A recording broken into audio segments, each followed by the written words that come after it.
이어서 정은미 산업연구원 본부장님께서 탄소 중립 시대에 한국 산업의 현황과 과제를 주제로 기조 강연을 준비해 주셨습니다. 박수로 환영해 주시기 바랍니다.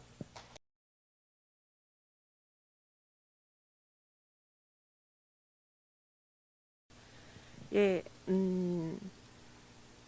말씀드린 것 같이 한국은 2021년에 탄소 중립을 선언했습니다. 선언은 20년에 했고요. 21년에 구체적인 시나리오들을 제시했습니다. 2050년에는 AR과 그리고 비안 시나리오 두 개를 선언을 했는데 발표를 했는데 그 주요한 차이는 석탄 발전을 어떻게 가져갈 것인가, 그리고 여기에 대응해서 석탄 발전이나 또는 LNG 등의 화석 연료의 사용들을 유지하는 대신에 그것을 CCUS와 같은 과학기술적인 그런 해결 방안으로 해소할 것을 얘기를 했습니다. 2030년 NDC를 작년에 구체적인 그 목표치를 제시했습니다. 2050년은 비전이라고 얘기를 하고요. 2030년은 목표치라고 얘기를 하고 있습니다.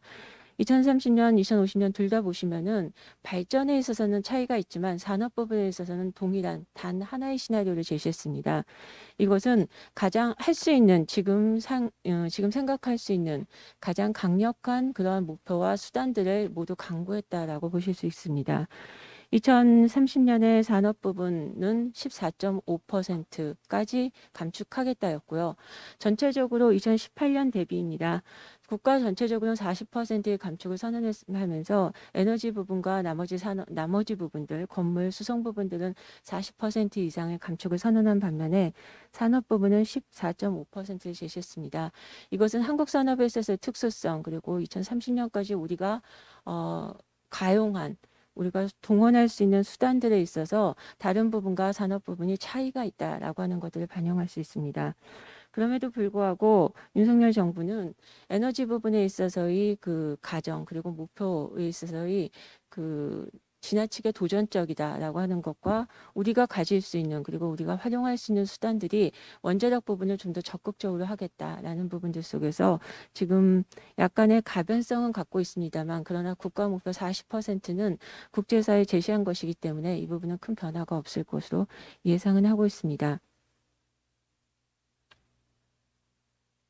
이게 작년에 탄소중립위원회에서 40% 목표를 설정하면서 우리의 과제가 2050년까지 탄소 중립을 선언하지만 2030년까지 40%가 다른 유럽이나 또는 다른 국가들에 비해서 유럽이나 또는 영국 이런 국가들에 비해서 상대적으로 낮다라고 하는 비난들이 있었습니다. 그래서 이러한 것들에 대해서 한국은 2018년의 정점 대비 2030년 그리고 50년까지 연평균 4.17%라고 하는 매우 급격한 감소를 해야 된다. 그렇기 때문에 도전적이라고 얘기를 했고요. 자세히 보시면은 다른 나라들은 유럽은 90년 그리고 미국이나 캐나다와 같은 나라는 2005년 정도, 2007년 요 정도를 정점으로 갖고 있습니다. 따라서 이미 정점에 있던 시기에서 조금씩 하락하고 있고, 근데 자세히 보시면은 정점에서 약간 옆으로 횡보를 하는 시기가 있습니다.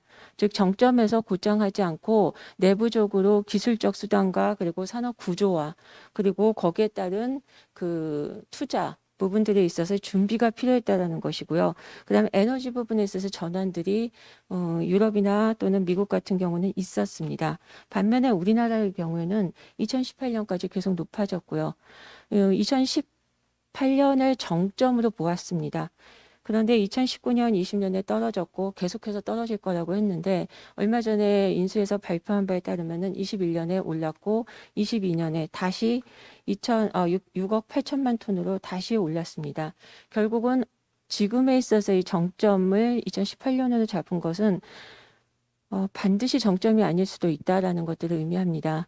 그리고 하락세가 계속해서 유지되지 않고 우리도 이제부터는 횡보를 할 수도 있다라는 것들을 의미합니다. 결국 이것은 2030년까지 우리의 목표가 매우 도전적이다라고 하는 것들을 시사할 수 있습니다.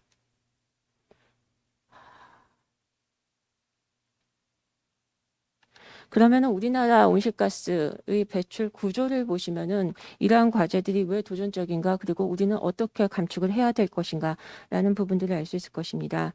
국가 온실가스 배출에서 그 각 부문별 비중을 보시면은 전환이라고 그래서 전환은 전력 부분이다, 발전 부분인데요. 발전 부분의 용어인데 이쪽에서 37% 정도 배출하고 있습니다. 산업 부분에서 36% 정도 차지하고 있고요. 건물 7.2%, 수송 13.5%입니다. 온실가스의 배출 부분들은 직접 배출, 그러니까 화석 연료를 사용하거나 화석 원료를 사용하는 것들이 있고요. 에너지, 전기를 다시 한번 사용해 갖고 이것이 분산되는 것이 있습니다. 그 부분이 이쪽입니다.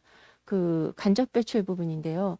전환 부분, 전력을 다시 각각 부문들로 산업, 건물, 수송, 폐기물 부분에서 어떻게 사용하는가라고 하는 것들을 다시 나누면은 발전 부분에서, 그러니까 전기의 약 절반 정도를 산업 부분에서 다시 사용합니다. 그래서 산업 부분은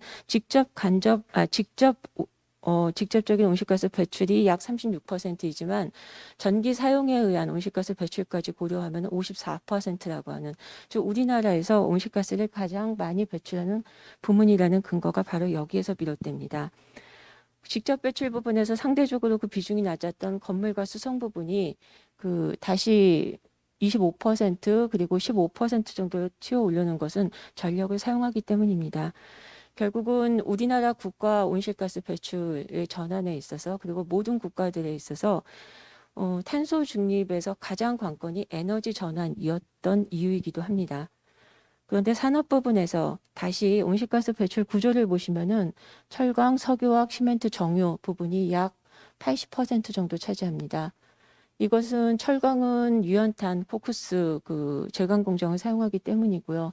석유화학과 시멘트는 그 자체가, 시멘트는 석회석을 사용하기 때문이고 석유화학은 뭐 원유를 사용하기 때문이고요. 나머지 부분들 정유도 마찬가지입니다. 반도체 디스플레이는 불소화합물이라고 해서 그 공정에서 쓰는 가스를 사용하는데 여기에서 온실가스가 발생합니다. 직접 배출과 공정 배출이 이렇고요. 그런데 간접 배출, 아까 말씀드린 전기 사용량을 각 산업별로 다시 분할을 해보면은 철강은 전기로가 있고 석유화학은 대규모 플랜트가 있고 자동차, 조선, 기계, 나머지 부분들은 기계의 작동과 설비 이용해서 전기를 굉장히 많이 사용하는, 그리고 조립금속형이고 그리고 부품 산업들이 많이 있고 중소기업이 많이 있는 이런 영역들이 있습니다. 결국은 총배출에 있어서의 관건은 철강, 화학, 시멘트, 그리고 나머지 중소기업이라고 볼 수 있겠습니다. 그리고 그 수단, 절감 수단에 있어서도 직접 배출과 공정 배출을 감축하는 것과 그다음에 전력 사용을 어떻게 제어할 것인가라는 부분들이 그 온실가스를 감축시키는 이러한 수단들에 있어서의 차이들을 가져온다고 볼 수 있겠습니다. 앞에서 대표님도 발표해 주셨지만은 각 산업별로 그리고 각 부문별로 온실가스 감축 전략이 달라야 하는 이유, 그리고 갖고 있는 수단에 있어서의 차이 부분들에서 이러한 앞으로의 속도 부분들의 차이가 있다고 볼 수 있겠습니다. 말씀드린 바와 같이 한국 산업은 도대체 온실가스가 왜 이렇게 많으냐라고 하는데요. 부가가치 대비 온실가스의 발생량을 나누면은, 그러니까 그 국가에서 생산하는 원단위, 온실가스 배출 원단이라고 볼 수 있는데 한국이 굉장히 높습니다. 굉장히 높은 이유는 바로 이것 때문입니다. 산업의 비중이 높기 때문이고 그 산업 중에서도 제조업의 비중이 높기 때문입니다. 한국 산업에 있어서 2019년 동일 기준인데요. 한국의 제조업 비중은 부가가치 기준입니다. 28%입니다. 우리나라가 제조 강국이라고 하는데요. 세계적으로 가장 그 비중이 큰 나라는 중국입니다. 중국이 29% 정도 되고요. 그 다음에 세계에서 3분의 1 정도가 중국이고 10% 좀 넘는 게 미국입니다. 제2의 제조 강국은 미국인데 미국은 그 나라에 있어서의 제조업 비중은 10%에서 15% 정도 됩니다. 여기는 지금 11% 정도 돼 있는데요. 그러니까 미국은 제조업이 약한 나라가 아니고 세계적으로 제조업의 비중은 높지만, 그러니까 제조업의 규모는 크지만 자국에 있어서 서비스나 다른 부분의 발전이 있었기 때문에 제조업 비중이 낮은 것입니다.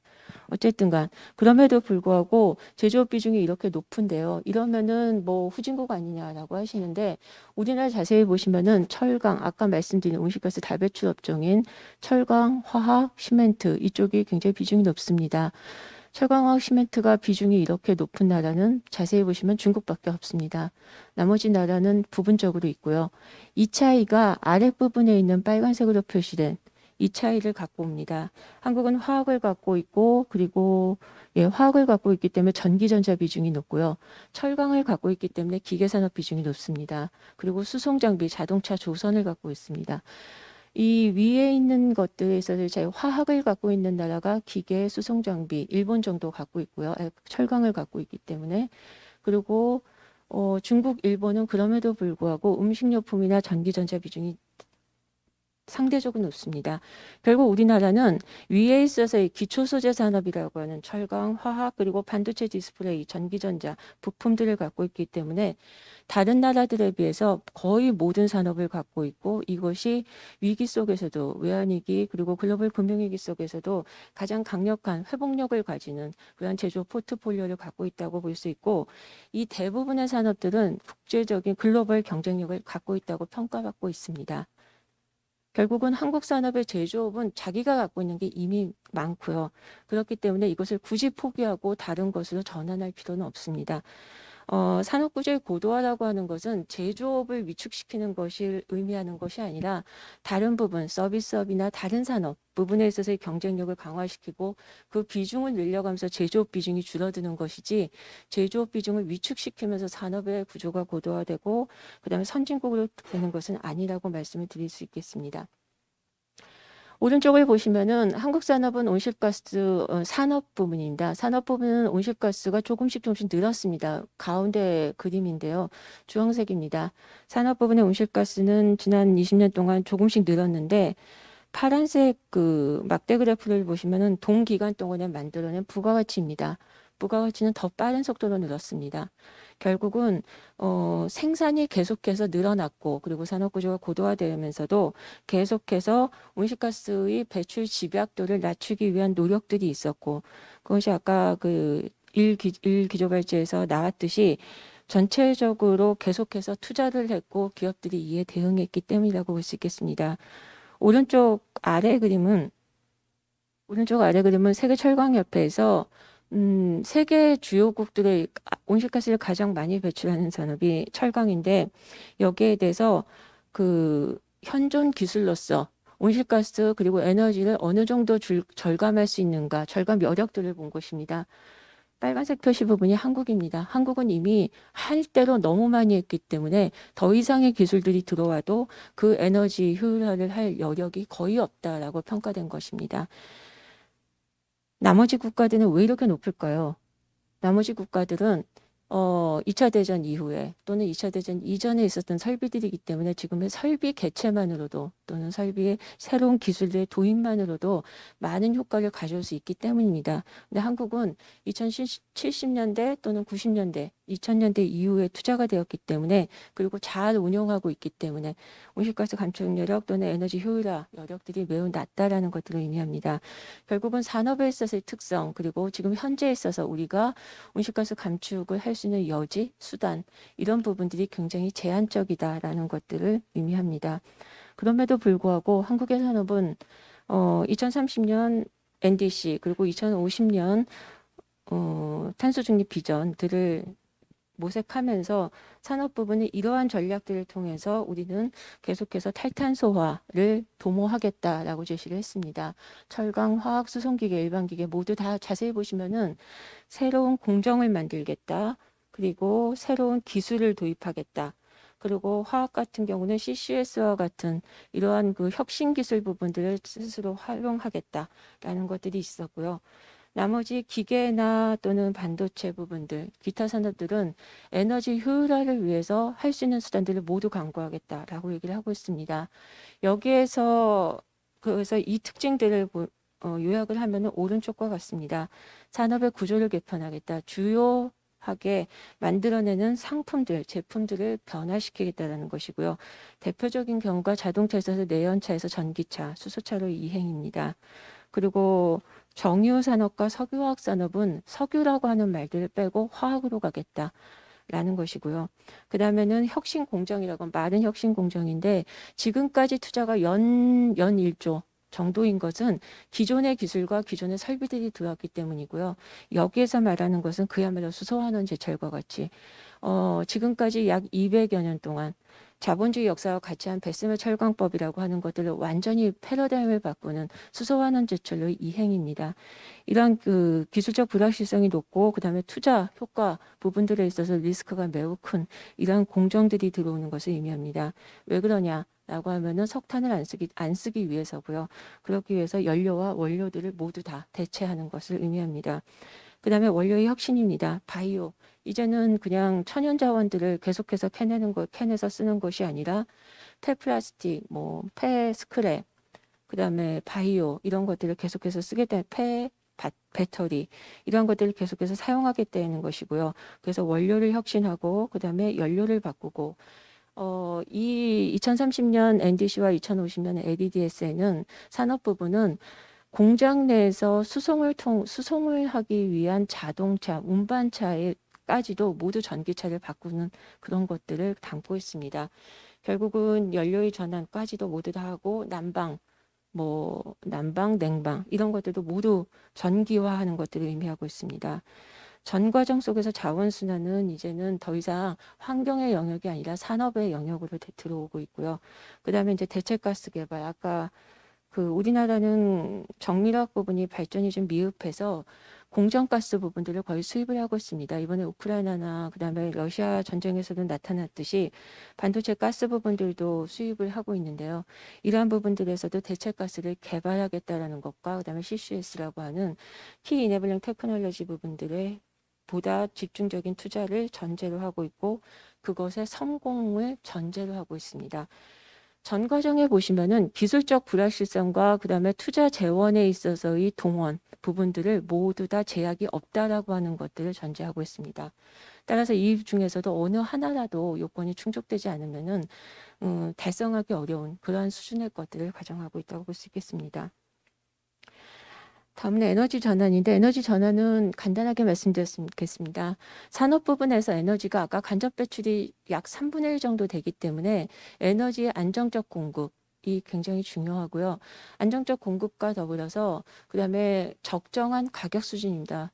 전기요금이 8배, 10배 되면 우리나라 아까 온실가스 배출 구조 또는 생산 방식을 볼 때 불가능합니다. 따라서 적정하게 재생에너지나 친환경 에너지를 사용할 경우에는 그 부분에 대한 적정 가격 수준들이 보장되어야 한다는 것들을 의미하고요.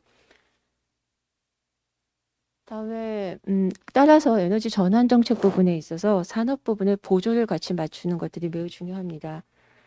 산업 부분에 있어서는 이 LNG 발전, 원자력, 신재생 에너지 부분들 이러한 전환들을 뒷받침할 수 있는 역량이 우리에게 있는가라는 부분들도 동시에 보아야 될 것입니다. 우리나라에서 원자력 부분을 놓지 못하는 이유는 원자력 발전을 할 수 있기 때문이고요. 신재생 에너지 부분들은 태양광 부분들이 과연 우리가 하고 있는가라는 부분들이 그러니까 결국은 그 뒤에 있는 물질적인 또는 설비들이나 기술들 이런 것들을 우리 것인가라는 부분들이 또 한번 검토가 되어야 될 것입니다. 그리고 기존 에너지원 아까 말씀드렸듯이 난방, 냉난방 모두 다 그리고 수송까지 전부 다 전력화를 하면은 2030년까지 산업 부분에서만 쓰이는 전력이 약 20%에서 30% 정도 증가가 전망이 되고 있습니다. 지금보다 훨씬 많은 전력의 수요가 있다는 것이고요.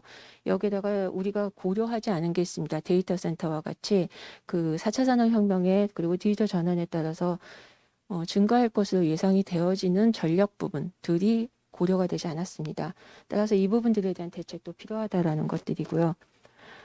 전체적으로 그에 따라서 탄소 중립 이라고 하는 거 그리고 2030년 NDC 목표라고 하는 것이 산업 부분에서 상대적으로 14.5%로 그 속도는 완만하지만 2030년 이후에는 역으로 보면은 훨씬 더 가파르다라고 하는 것들을 예상하실 수 있습니다.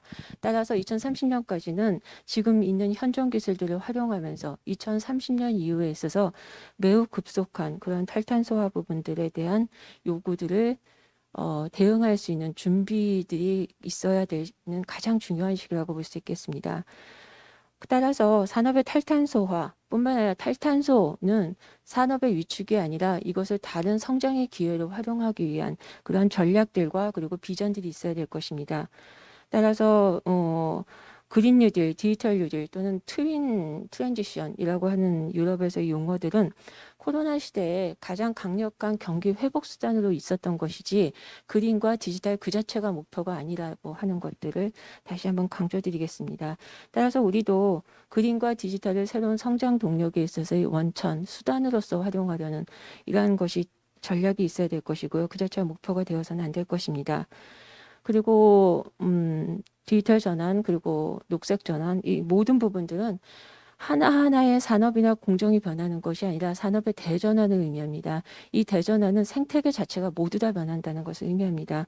따라서 여기에서 와해적인 기술과 공정과 그다음에 투자 또 지금까지는 감축이라고 하는 목표만 얘기를 했는데요.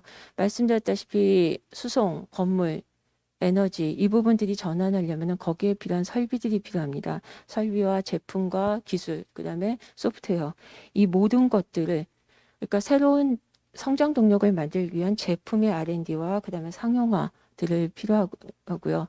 여기에 대한 기업들의 전략적인 투자 전략과 그리고 그것을 새로운 수익 모델로 가져가려는 그런 비즈니스 모델로 가져가려는 전략들이 필요할 것입니다. 그 다음에 국내 설비 공정 아까 지금 계속했는데 언급이 안 된 게 있습니다. 에너지 효율화를 누가 어떻게 할 것인가라는 부분입니다. 에너지 초고율화 기기 한두 개 들어가면은 0.2%인가밖에 지금 절감이 안 됩니다. 근데 우리나라는 15년까지 에너지 효율화만으로도 10에서 15%의 목표를 잡고 있습니다. 이걸 하기 위해서는 공정 자체가 바뀌어야 되고요. 설비 자체가 바뀌어야 되는 여기에서 이제 스마트 팩토리가 무슨 역할을 할 것인가 팸스, 뱀스 이런 것들 스마트 산단이라고 하는 것은 그 역할이 보다 적극적으로 탄소 중립과 결합되어야 한다라는 것을 의미합니다. 다음에 마지막이 아까 계속 말씀드린 겁니다. 전 주기를 아우르는 저탄소, 고기능, 고효율 제품, 산업구조 전환 부분들이 보다 더 강력하게 이루어질 것이고요. 작년 말에 산업부와 그리고 산업부 주도로 해서 정부가 산업 에너지 탄소 중립 대전환 비전과 전략을 발표했습니다. 계산을 하다 보니까 우연하게 이렇게 나왔는데요. 의도적인 건 아니지만은 2018년에 15%에 불과한 저탄소, 탈탄소 그런 성격의 제품군들이 2050년에 가면은 역전되어서 86%, 85% 정도로 바뀔 것이다라고 전망을 했습니다. 산업구조 전망과 그리고 산업 내에 있어서의 주력 제품 구조의 변화입니다. 이것들에 대해서 준비가 필요하고요. 30년까지는 제품이 먼저 변할 것 같습니다. 솔직히 말씀드리면은 공정의 변화는 굉장히 느리지만은 이것들을 제품을 생산하는 것이 빠르기 때문에 이에 대응하는 설비 구조들을 어떻게 가져갈 것인가라는 고민들이 매우 중요한 시기라고 볼 수 있겠습니다. 여기에 대응해서 정부는 산업활동 전주기에 걸친 탈탄소화를 지원하는 그러한 사회적 지지와 그리고 정책들이 마련되어야 할 것입니다. 계속 말씀드렸지만 한국 산업에 있어서 에너지 효율성이 세계적 수준이다라고 하는 것은 에너지 효율성을 조금이라도 추가적으로 형성하기 위해서는 한계 비용이 다른 나라들에 비해서 매우 높다라는 것들을 의미합니다. 그리고 상대적으로 우리가 신의 고효율 설비다라고 하고 공정기술이 최고 수준이다라고 하는 것은 혁신과 그다음에 연료, 원료들을 바꾸는 전환 비용 부담이 어느 누구보다도 다른 국가들의 다른 주요 그 경쟁자들의 경쟁 기업들에 비해서 전환 비용이 매우 크다라는 것을 의미합니다. 그리고 그런 얘기 많이 듣는데 대기업이고 주력 산업이고 글로벌 경쟁력을 갖고 있으면 기업이 알아서 할 일이 아니냐라고 하는데요. 다른 나라는 절대로 그렇지 않습니다. 이들의 핵심 산업들의 전환이 제조업 기반 그리고 산업 기반들을 계속해서 가져가고 국가 경쟁력을 유지시킨다라는 이러한 철학을 갖고 있기 때문에 이 주력 산업 대부분의 전환에 대해서 어떻게 할 것인가라는 부분이 굉장히 중요한데요. 이 대부분의 산업들은 자본, 기술 집약적인 산업입니다. 따라서 탈탄소와 전환 과정에서 기술 개발을 하고 적용을 하고 대규모의 투자를 하기 위해서 과정 속에서 경쟁력 유지를 어떻게 할 것인가 따라서 속도와 그리고 범위의 조절들이 매우 현명하게 되어야 한다는 것을 의미합니다. 이러한 불확실성들을 낮추기 위해서 지금은 뭐 R&D 투자 프로젝트 하나, 그다음에 생산에서 설비 바꾸는데 녹색 금융 들어가겠다 이런 식으로 얘기를 하고 있는데요.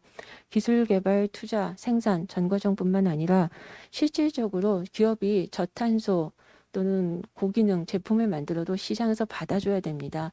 시장의 창출이 지금은 정부 조달만 얘기가 되고 있는데 실질적으로 민간 부분에서 아파트를 짓는데 10%, 15% 이상의 저탄소 제품을 사용해 의무 비율을 놓는 이런 식의 강력한 조치가 있지 않으면은 기업들은 제품 구조를 바꿀 유인이 굉장히 적어집니다. 그래서 이런 부분에 대한 정책들이 필요할 것이고요.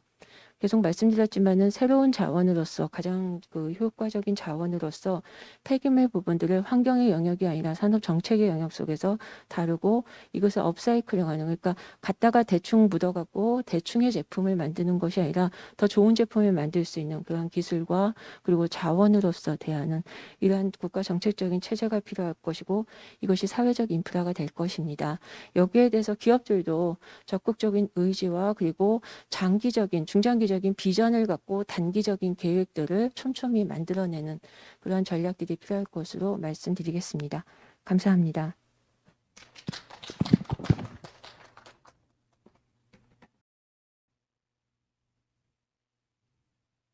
네, 정은미 산업연구원 본부장님 감사드립니다.